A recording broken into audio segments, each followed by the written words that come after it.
Okay, guys. So, as you probably already know, if you've been here the last 2 weeks, or if you can read the big graphic on the screen behind me, we're in the middle of a series about what Jesus has to say about money. And as it turns out, he had a lot to say on the topic. In fact, Jesus talks more about money than he talks about heaven in the New Testament. So each week we've been looking at some of the most famous things that Jesus had to say about our financial lives. And today, the primary scripture that we're going to look at is a nugget of wisdom that you've probably heard several times before. It appears in the Sermon on the Mount. In Matthew 6:21, Jesus said, "Where your treasure is, there your heart will be also." Where your treasure is, where your money is, there your heart will be also. And the good news that's revealed in these words is that our money's direction reveals our affection. And when we redirect our spending around God's priorities, we begin to train our heart to trust his goodness. And training our hearts to trust God's goodness is kind of like learning to ride a bike. Some of you are parents, and you've probably had this experience with your kids. When we taught our oldest to ride a bike, man, this kid, he is incredibly talented and intelligent, but he had the hardest time learning to ride a bike. He wanted it so badly. He would spend hours outside practicing and getting frustrated and getting scraped up. And he understood the concepts that were involved. He had the coordination, the strength, and the eyesight required to ride. He had the equipment that he needed. He had a solid, well-fitting bike and a good safety helmet, but still, he would almost immediately crash on every attempt. And the reason why is what psychologists call the principle of target fixation. I don't know if you've ever heard of this, but target fixation is an attention phenomenon where we become so focused on a distraction we're trying to avoid that paradoxically you become more likely to collide with it. It's like when you're looking at something on the side of the road when you're driving and suddenly you're veering toward it, you know? So with Elliot, we could put him in basically a wide open field, and somehow he'd ride straight into the only tree that existed there. And the only way that he could overcome this is to stop focusing on the mechanics of bike riding and retrain where he focused his attention. He had to decide where he wanted to go, and then look straight at it and keep his eyes fixed on that without looking away. And at first, this was really hard for a little boy. He'd start out great, and then the fear would get to him, and he'd glance in the direction of a tree or the basketball goal or something he was trying to avoid, and immediately he'd start veering toward it, or he'd just tip over where he was at. But over time, the more he practiced, he learned to trust that if he stayed focused on where he wanted to go, he wasn't going to crash. And the first time he truly did it, I remember how he just lit up. Finally, he kept his eyes trained on the destination until he actually got there, and it just clicked. And he relaxed, and he finally was able to experience the joy of just being a kid riding your bike. It was awesome. He was finally not just fighting it and white-knuckling through it. And Jesus knows that for us, it's human nature to struggle with this idea of target fixation. He knows that in our attempts to follow him, there are going to be times where we encounter distractions. They're going to pull our focus and our attention away from him and his goodness, and they're going to cause us to crash. And the only way for us to avoid repeatedly crashing is for us to practice training our heart's attention on God and on his goodness over and over again until it starts to feel normal and natural, like riding a bike. Because our money's direction reveals where our affection is. And when we redirect our spending around God's priorities, we begin to train our hearts to trust his goodness. So when Jesus says, "Where your treasure is, there your heart will be also," he's pointing out that money has a superpower, and it's not what we think it is. Money has a superpower of X-ray vision. Because money, what we spend our money on, it reveals what we care about most. So if you want to know what the biggest target fixations are that you struggle with in your life, that threaten to pull your heart away from the peace and the joy of following Jesus, all you have to do is take a look at your credit card or bank statement. Because money tells us the truth about where our heart is focused. And in that way, our spending habits are an incredible window for us to practice our first practice for becoming. Money helps us notice and name what's really going on within us and where we really are. Because our money's direction reveals our affection. And when you boil it all down, I think there are essentially 5 different things that we can do with money. So let's go through those really quickly. The first one is obvious. We can spend it. This is the easy one. It's the fun one. Most of us are really good at it. And then depending on how good we've been at it or maybe not so good at it, the second one is we can pay debt. That's still pretty important, but not as fun. Then we can save it. We can pay taxes with it. Definitely not the most fun. And then the last one, we can give it away. And in general, when we look at that list, that's also the order that most of us go in. Like we spend, we pay down debt if we can, or we got a payment coming due. We hopefully have something that we can put away to save for emergencies or retirement. We pay our taxes. Not fun, but we're in that season right now, so many of us are thinking about this. And then if there's anything left over after all of that, then we might give some of it away. Now, I want us to go through that list again, and this time get honest about who that spending is for, right? So the first one, spend it. That's pretty easy. That's pretty much that's me or my family. It's focused inwardly, right? Paying debt, that's also me. Saving, that's future me. Paying taxes, that's our country, but it's also me because I don't want to go to jail. And then we get to the last one, give it away. That's the first and only one that's for somebody else. It could be for God, for our neighbors, locally or globally. But basically the list goes me, God or others, right?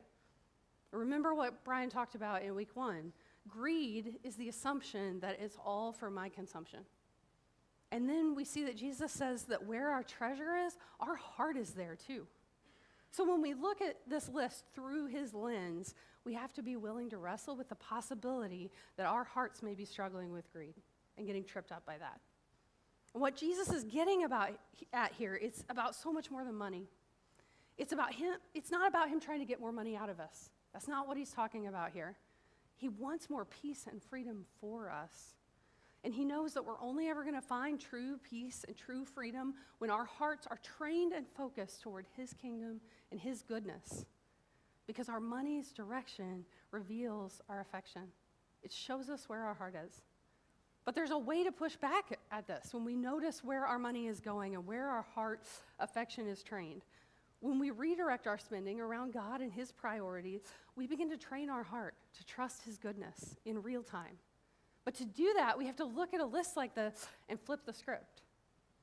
Because when we flip the script on our spending, we redirect our heart toward God and his priorities.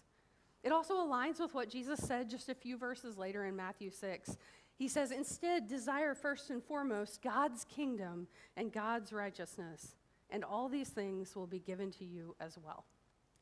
Guys, our finances are a tangible, powerful opportunity for us to choose what we want more. This is what we call our second practice for becoming. We choose what we want more. So if I sit down and I look over my spending and I take an honest look at my money habits right now, and I don't like what it tells me, that it tells me that I'm struggling with the consumption assumption, I start by just owning that with God. God, I am living and spending like it's all for me and my family. But that's not the kind of life I want to live. I want to desire first and foremost your kingdom. And then the next step is to practice flipping the script. I say, God, what are your kingdom priorities? Show me where you want me to direct the resources that you've put in my hands to manage. How can I start living my financial life like you're the one who's in charge and not me? Flipping the script, it means turning that list upside down, where we start by giving and then living. We practice generosity in ways that reflect God's heart and his kingdom. We use it to love God and love others with our financial lives. But guys, I want to caution you, I think it's really easy when we hear something like this to just go, okay, well, there's a new formula. Like just make it a new checklist. Like I'll give a little off the top and then I will go right back to living like all the rest is for my consumption. And you stay firmly planted in the driver's seat of your life. But that's not what we're getting at here. This is about reordering how you even approach finances to begin with, by acknowledging, like we talked about last week with Jeremiah, that it's all God's to begin with. He has blessed us with all of it, and asking him how he wants us to direct the resources that he's provided. Money's direction reveals our affection. And when we redirect our spending around God's priorities, we train our heart to trust his goodness. as we were teaching our son to ride a bike, and we were working with him on this over and over again, there was this phase where he was able to clearly understand that he was struggling with target fixation. He was able to see that focusing on the obstacles, the basketball goal or the tree in the yard, or just his fear of falling over, those things were causing him to crash over and over again. He accepted that to overcome it, he was going to have to refocus where he wanted to go and not on the thing he was trying to avoid. He had to stay focused on the destination, not the obstacle to avoid.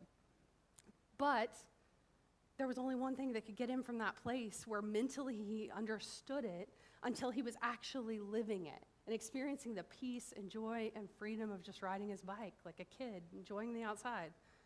He had to practice over and over again until it felt normal.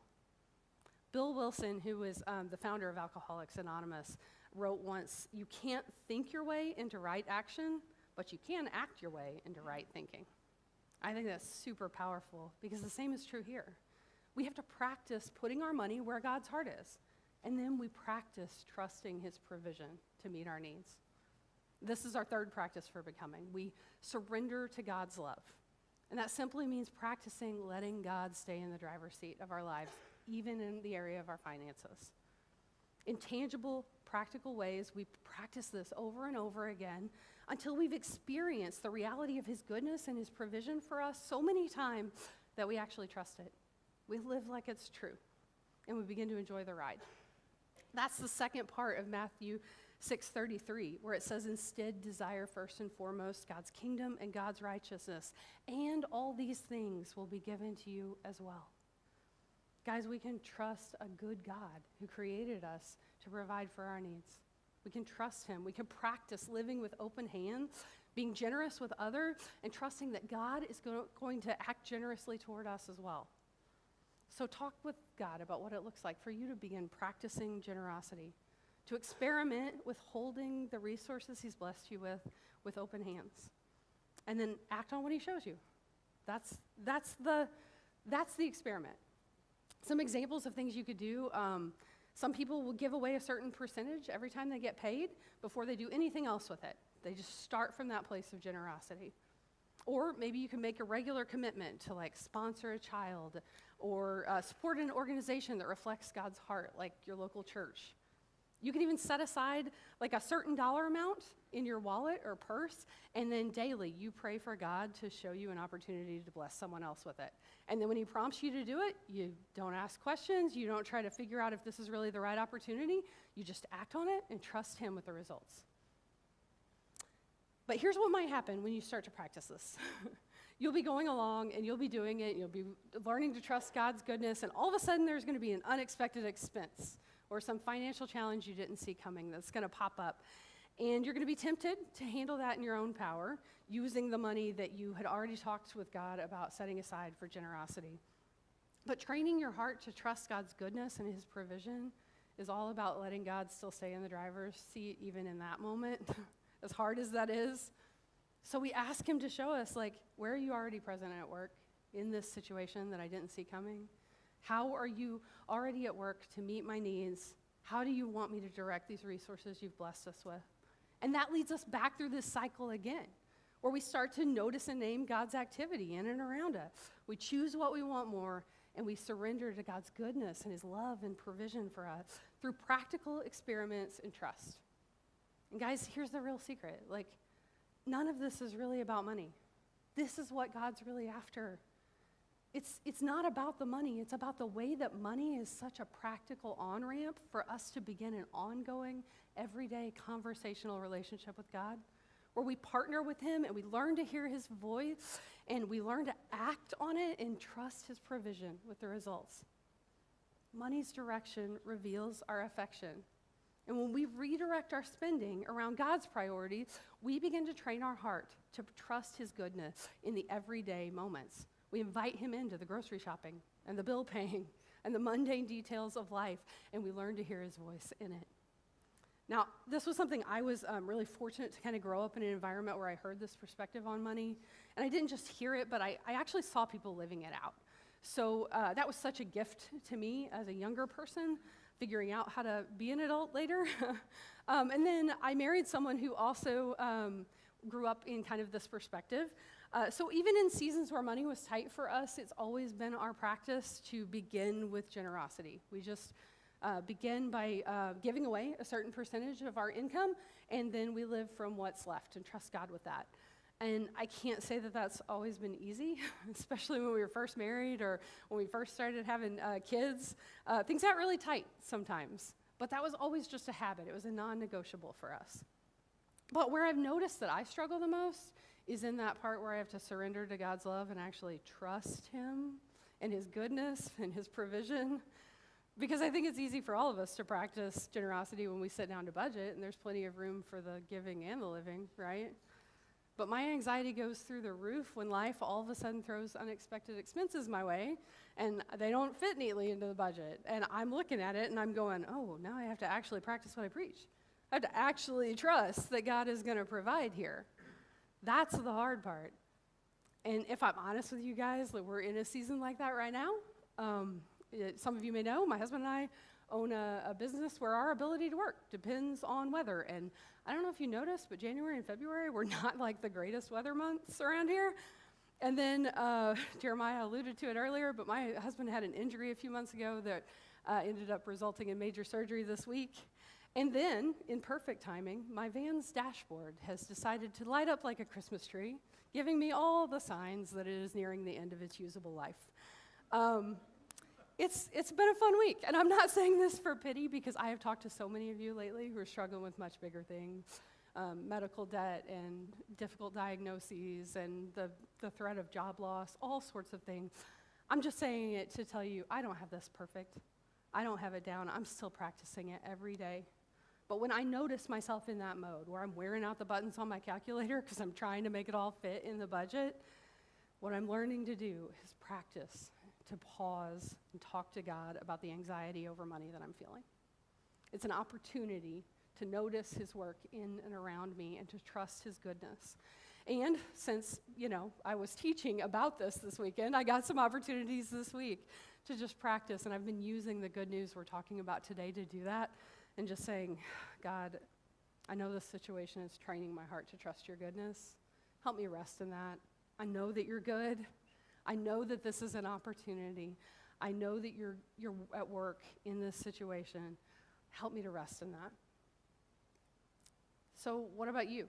Like when you think about this idea, you begin to imagine yourself flipping the script on your spending and beginning to put God's kingdom priorities first, what kind of anxieties or objections or excuses immediately bubble up for you? Here's your challenge for this week. I don't want you to stuff down that anxiety. I want you to pay attention to the tension. Lean in. Examine the pushback that comes up for you as you begin to experiment with generosity. Be like that, tenacious 5-year-old who just keeps asking why over and over again. Why? Why do I feel this way? Why does this keep coming up for me? Why do I resist this? Where does that fear come from? And most of the time what we find is that we're struggling to surrender to what we say we believe about God's love and goodness and trust His provision for us. So I thought it would be good before we ended the gathering for us to actually take an opportunity to practice paying attention to the tension. So I'm going to encourage you to just close your eyes and take a moment to make this personal. We've been talking about the things that Jesus says about money for the last few weeks, and as God's maybe challenged you in some areas, or maybe today, as you're challenged to think about flipping the script on your spending and practicing putting your money where God's heart is, what makes you nervous? Where do you notice resistance immediately? You don't have to feel guilt or shame about being honest with God about this stuff. He meets us where we really are.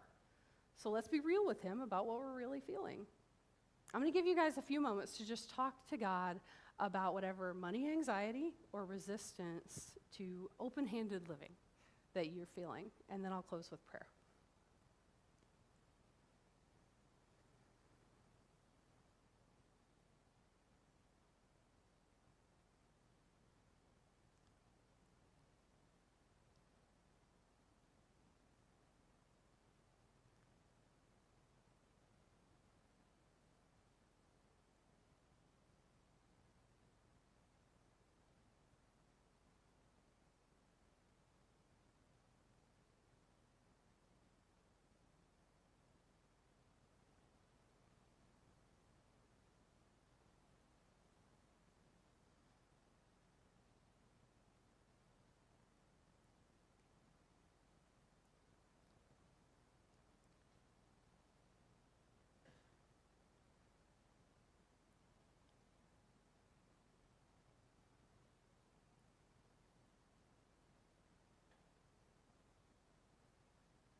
Father, thank you that you're a good God who longs to provide abundantly for his kids.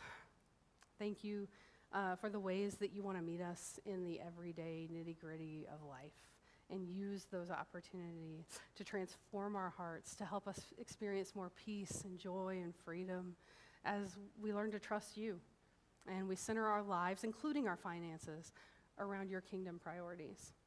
I pray that this week you would give us practical opportunities, that you would show us ways to let go of whatever tight grip we may have in this area of our lives and to just live more open-handed, to practice generosity, and to partner with you in what you're doing in the world through the resources that you've sent our way.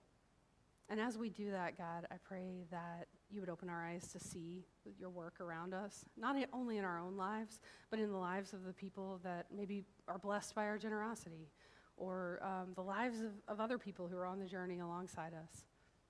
Father, thank you for the opportunity to do that in community with other people. Thank you for the opportunity to learn in all the things, in all the moments, in all the areas of our life, and to grow to trust you more. In your name, amen.